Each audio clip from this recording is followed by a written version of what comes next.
সুপ্রভাত বন্ধুরা, আশা করি সবাই ভালো আছেন। তো সকালের সবাইকে উষ্ণ অভিনন্দন জানিয়ে আজকের এই ভিডিওটা শুরু করছি। এখন আমি মনসাতলা বাজার আছি, মনসাতলা পটাশপুর পূর্ব মেদিনীপুর। আজ পূর্ণিমা, তাই একটু ফল বাজার করতে চলে এলাম মনসাতলাতে। তো আমি এখন বিকাশের দোকানে জাস্ট ফল বাজার করে নিলাম, তারপরে জাস্ট ভিডিওটা শুরু করলাম। আমার বাড়ির কাছেই বাড়ি বিকাশ, ওর কাছেই কন্টিনিউ বাজার করা হয়। ওর দোকানটা হচ্ছে টালাডিয়া দুর্গা মন্দির। তো আজকে মনসাতলাতে ওর দোকান নিয়ে এসছে, তো ওখানেই আমি ফল বাজার করলাম। তো আমি এখন বিকাশের কাছে ফল বাজার করলাম। হচ্ছে কমলা কিনলাম, আপেল কিনলাম, নানা রকম এরকম পুজোর জন্য একটু ফল কিনলাম। তো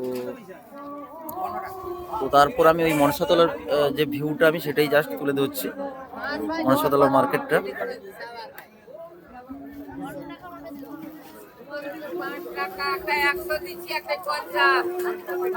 এটা সবজি মার্কেট রয়েছে, বীজ দোকান।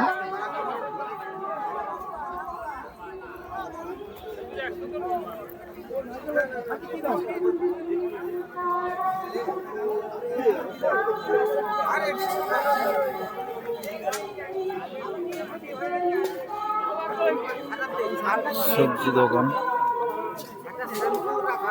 দেখুন, একটা সুন্দর ফুলের সম্ভার নিয়ে বসেছেন কাকু, এখানে বসেছে ফুলের সম্ভার নিয়ে।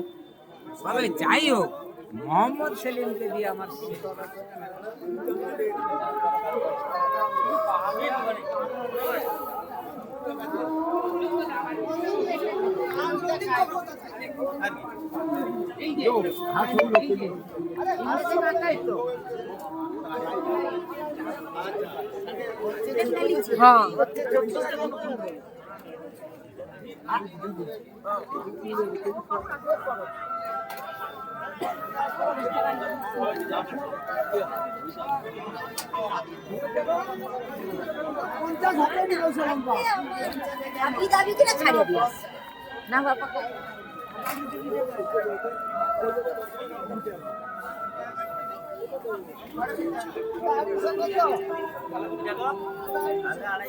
তো হাতে সময় কম থাকার কারণে তো আমি জাস্ট এই বেশিক্ষণ ভিডিওটা করলাম না, গিয়ে আবার দোকান খুলতে হবে এখান থেকে গিয়ে।